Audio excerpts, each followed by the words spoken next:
Yeah.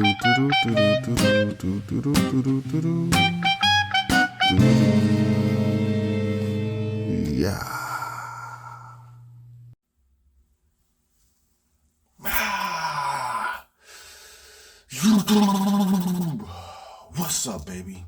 We back in this thing again for another review. This is Q's Insight. I am Callie, and today we're here to talk about Spider-Man Across the Spider-Verse. Specifically, this movie came out 2022. Hold up. If you've been to this channel before, you already know how we do it. We started off with the premise, 3 favorite scenes, the grade, and then we on to the next one, right? So again, Spider-Man Across the Spider-Verse. This movie came out in 2022, all right? Now this is a highly anticipated movie by so many others just because of the fact of, it's Spider-Man.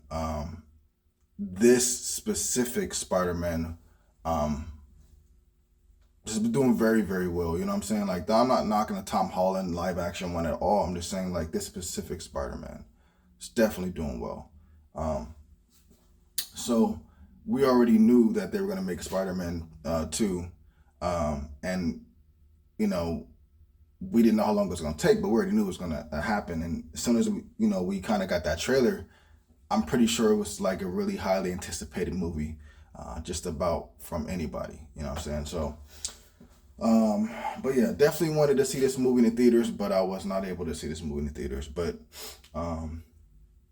I did check it out recently, and I am now able to do my review on it. So, I will spoil I will spoil some, but I don't want to spoil too much because this is a great movie. And then also, I think it's still maybe playing in the theaters if I'm not mistaken, but then also you can get it on VOD. So, that's up to y'all how you guys want to experience the situation. Whether you want to have one or the other or both experiences, whatever. But, I feel like, I'll give the dog a bone, but what I'm saying? He ain't having like a whole treat, you know what I'm saying? So, cause I really do want people to go and watch the movie. So this movie right here, man. Okay, so this movie right here, man, is basically picks up some years after the first one because you do see that certain characters, for example, Gwen Stacy or even Miles Morales' character, they seem like they're older, but specifically Miles Morales because Gwen was kind of already at the, she kind of was already at that certain age, and I know she had to definitely went through it like puberty, you know what I'm saying? So I feel like, the last movie you see Miles kind of going through puberty, and then now you're seeing him like a little bit after the phase, so you really are like seeing him, in a new light. Like he's definitely older. You feel me? Not like an adult, but still he's older. But this movie picks up with Gwen Stacy's character, and we get to see how a certain incident happens, and she's introduced to other Spider-Man or Spider-Woman as well, which specifically she does see a Spider-Woman. It's the Black Spider-Woman that's pregnant, and she does see Spider-Man 2020. So I guess isn't that Miguel O'Hara's character, I believe. But anyways, sorry, I said 2022. Spider-Man. I think it's Spider-Man 20.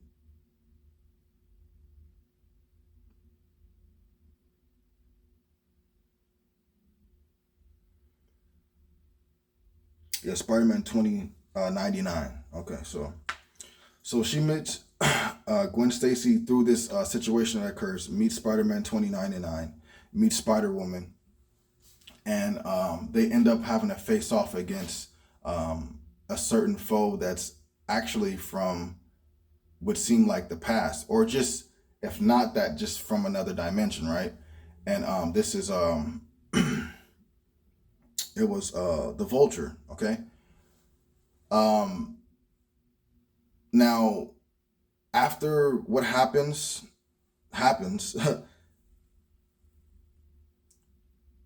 Gwen Stacy is forced to be put into a situation where she has to leave um, her own realm, and come to where these other Spider-Men are. Okay, so she has to do that,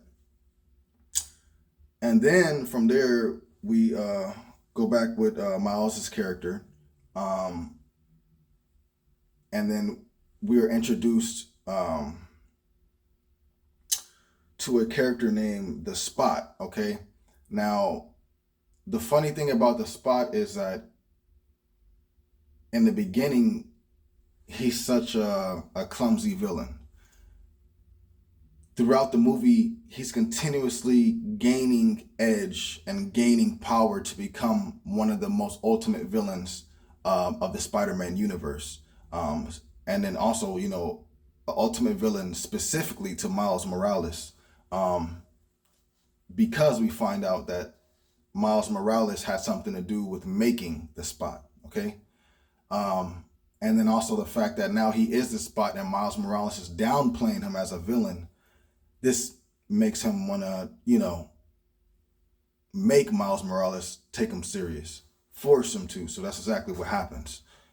Throughout this movie, like I said, you see the Spot get stronger, and he's trying to do it for a reason. Um, Eventually, what ends up happening is um, Gwen Stacy and Miles Morales' characters meet up again, right? And then they end up taking on this mission, um, and they end up going to other Spider-Man universes, specifically um, Spider-Man that Karan Sonai plays. He's like the Indian Spider-Man with the gold little.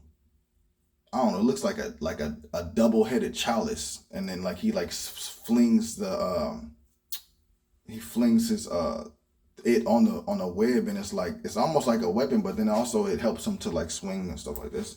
It's actually pretty cool. Like I definitely like the take on that Spider Man. I Yeah, I'll leave it at that. So but they specifically they go to his world, you know what I'm saying? And then we're like I said, we're introduced to other Spider-Man in this Spider Verse, or in this Spider dimension that they're in. But not only that, it's like because you have some of those Spider-Man, you just kind of see them, and then some of them you're introduced to, and then some of them like are like newly added to the story, you know what I'm saying? And you're continuously seeing them. Like I said, the new Spider Woman, Spider-Man 2099, Spider Punk, you know what I'm saying? List goes on, right? So, what ends up happening is when they're on that world, Miles saves the Indian Spider-Man's, and I'm not trying to be racist or anything like that. I don't know the Spider-Man's name that's Indian, so I'm saying the Indian Spider-Man. Just like I'll say the Black Spider-Man for Miles Morales, whatever you want to say. But anyways, so Miles ends up saving the Indian Spider-Man's father, and this was something that was supposed to occur that was going to make that universe's Spider-Man become the Spider-Man he needs to be. Just as every single Spider-Man, you know what I'm saying, they have their Uncle Ben die, you know what I'm saying? Or in the Tom Holland one, it was Aunt May, you feel me? So like it's different things for different situations, right? But they all are for a certain reason. It's something disastrous that occurs that hurts Spider-Man, that makes him fully grow into the Spider-Man that he needs to be. Okay, so once Miles stopped that from happening, we end up finding out that there is a almost like a like an a bad occurrence, almost like a virus that kind of happens because he stopped something that was supposed to happen. And so Spider-Man 2099 ends up explaining to Miles that like you screwed up, bro. You weren't supposed to do that. That was supposed to happen, and that's how it is for all of us. And Miles is like, bro, like, are you telling me? Sorry about that, y'all. But anyways, I'm at work. Yeah, but so um, Spider-Man 2099 explains to Miles that these occurrences are supposed to happen to us, and that helps us become who we're supposed to be. Because you derailed this situation from happening, you're causing a disaster to happen to this dimension right here. Like it can actually destroy it. And the reason why Spider-Man 2099 knows about something like this can happen is because he had a family in his universe that he lost. So he went to another universe trying to take over for that Miguel O'Hara, and it didn't work out. Like it totally messed up everything, and so therefore that dimension was destroyed. Um, and so his whole thing is that he'll never allow anybody to do that again. You know what I'm saying? So he explains this to Miles, and then he ends up telling Miles, like, also, you know what I'm saying, like, you're gonna have that type of occurrence happen to you, right? And so this is where the Spot comes in, right? The Spot ends up doing all this stuff to gain power, or whatever it may be. His plan is to take everything away from Miles Morales, just as he has taken everything away from, just as Miles Morales has taken everything away from the Spot. So what ends up happening, bro, is um, Miles, he's not going to let his father die. If he can protect his father, he's going to protect his father, regardless of how everybody else thinks and how they want to play things out. If Miles can protect his father, he's going to.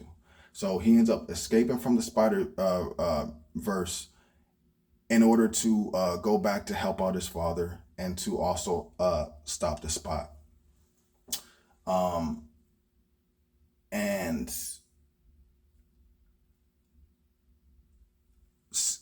Gwen Stacy, Spider-Man 2099, Spider-Woman, you know what I'm saying, Spider-Punk, the Indian Spider-Man, etc., right? They are tasked with trying to prevent Miles from stopping their currents. Okay, that's I'm gonna leave it just like that. I don't want to tell too much more. I kind of did throw too much detail in, so let me just stop right there. Like I said, I do want you guys to go and check out the movie. I think it's an awesome movie. You guys should check it out. Um, but yeah, that's basically the premise of this movie. So three of my favorite scenes. Now this will be spoilerish. This may be out of order. If it's gonna bother you, pause the video now. Come back later after you've seen the movie. If it doesn't bother you, keep on continuing to watch, and I got you.